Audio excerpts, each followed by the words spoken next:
Bom dia a todos. Meu nome é Eduardo Lima. Eu vou fazer essa apresentação aqui em nome do grupo, né? Que foi orientado aí pelo professor Rafael Rabelo. E inicialmente gostaria de agradecer aí a comissão organizadora e a comissão técnica do 32º Enangrade aí por essa oportunidade, certo? Nós vamos falar aqui sobre a utilização dos frameworks NIST, CSF, ISO e EC da série 27000, né? No contexto de segurança da informação, da gestão da segurança da informação ao redor do mundo aí nos últimos anos. Bem, a apresentação ela envolve aí uma rápida introdução, também um rápido overview dos dois frameworks, a metodologia, resultados e considerações finais. O aumento significativo de exposição das organizações empresariais e seus colaboradores, né? É importante frisar que também os colaboradores, que são elos importantes aí nesse processo de segurança, estão expostos fortemente ao risco cibernético, né? Isso tem feito com que as empresas se debrucem mais sobre esse assunto. Resultados estratégicos organizacionais são cada vez mais dependentes das tecnologias, né? A gente vê aí que a indústria 4.0, com uma quantidade fabulosa de dados sendo tratados, machine learning, internet das coisas, com smart grids interligando processos, interligando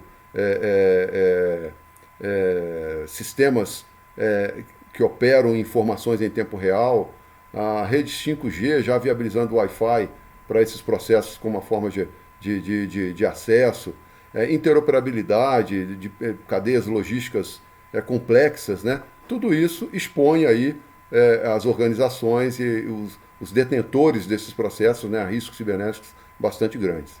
Bom, importante lembrar também os pilares dos processos de segurança da informação, que são, na realidade, são base para todos esses frameworks de segurança da informação que existem no mercado. Integridade, confidencialidade e acesso.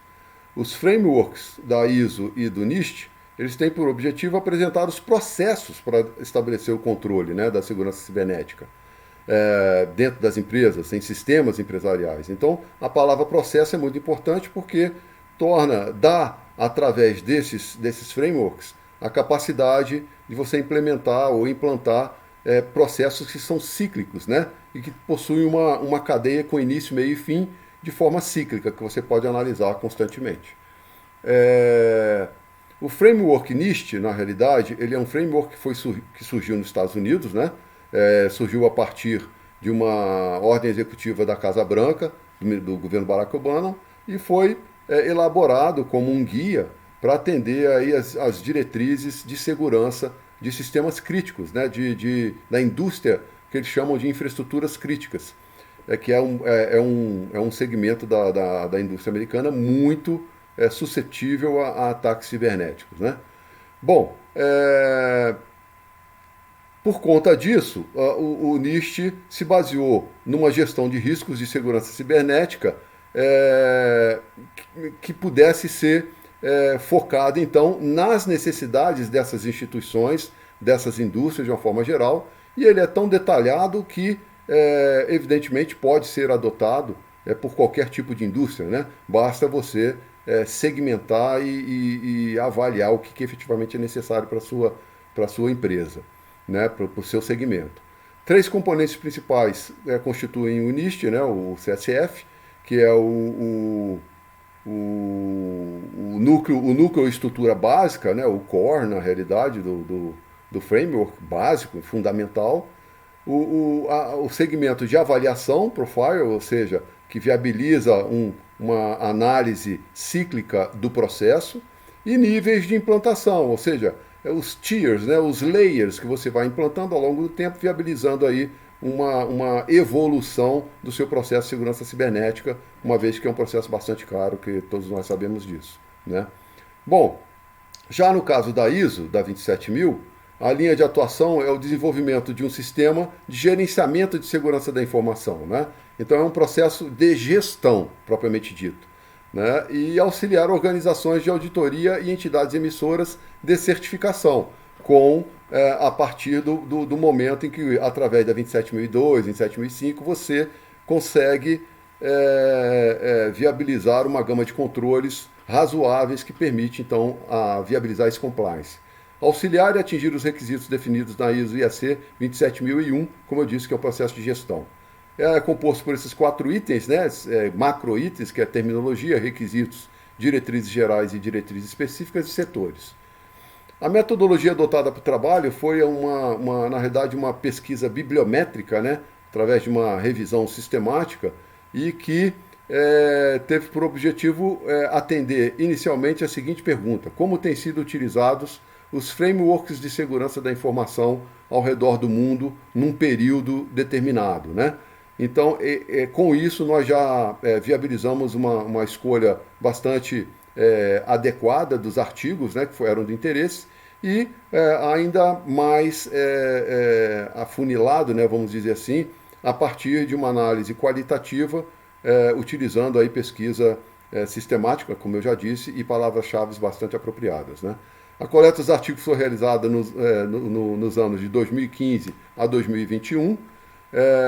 Algumas palavras-chave importantes fizeram com que nós selecionássemos os artigos adequados, né? E depois, como eu disse, de uma análise qualitativa bastante apurada, lendo-se todos os artigos, se chegou a esses 53 artigos que foram objeto das análises, que vão ser feitas logo adiante, e que estão distribuídas nessas bases de dados aí, importante de conhecimento de todos, né? Scopus, Scholar, Google Scholar, Cielo, Internet Explorer, etc. Bom, essas são as palavras que mais apareceram nos artigos. As maiores são as que apareceram praticamente em todos os artigos, ou na maioria dos artigos, né? E que viabilizaram, então, aí uma aderência a se evitar um falso positivo.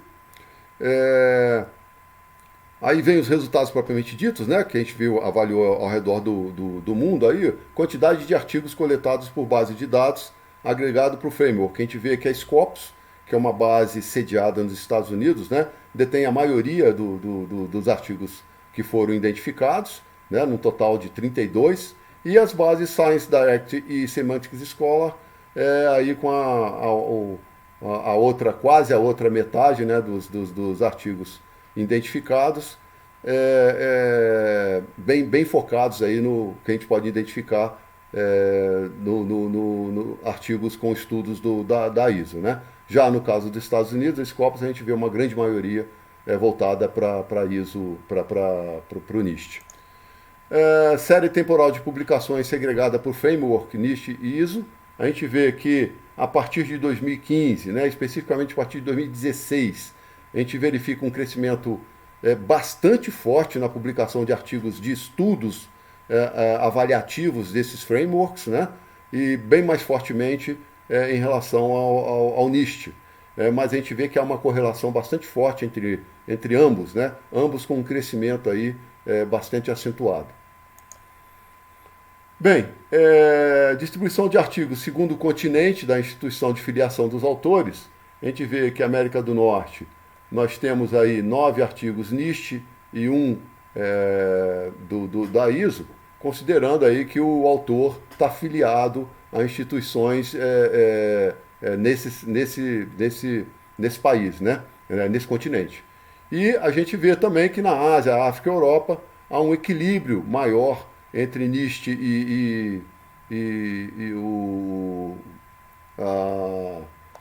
entre NIST e a IEC, né, a ISO IEC, que nos permite aí, mostrar que houve um crescimento, inclusive na África e na Europa, de estudos, de interesses científicos em relação ao NIST, né, principalmente a partir dos anos de 2016.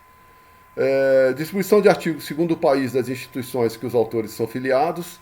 A gente vê que Estados Unidos, aí os autores filiados nos Estados Unidos basicamente publicaram artigos do NIST, Austrália também, e Itália tem um pouco mais, mas o universo de artigos identificados na Itália não são tão significativos como nos Estados Unidos, né? Na Ásia, a gente verifica um crescimento interessante também da ISO, né? E nos demais países um equilíbrio bastante grande entre os dois frameworks. Já no com relação à preferência de frameworks de segurança da informação até 2016 nos Estados Unidos. Isso aqui é fruto de uma pesquisa que a gente utilizou para ilustrar, né, o trabalho.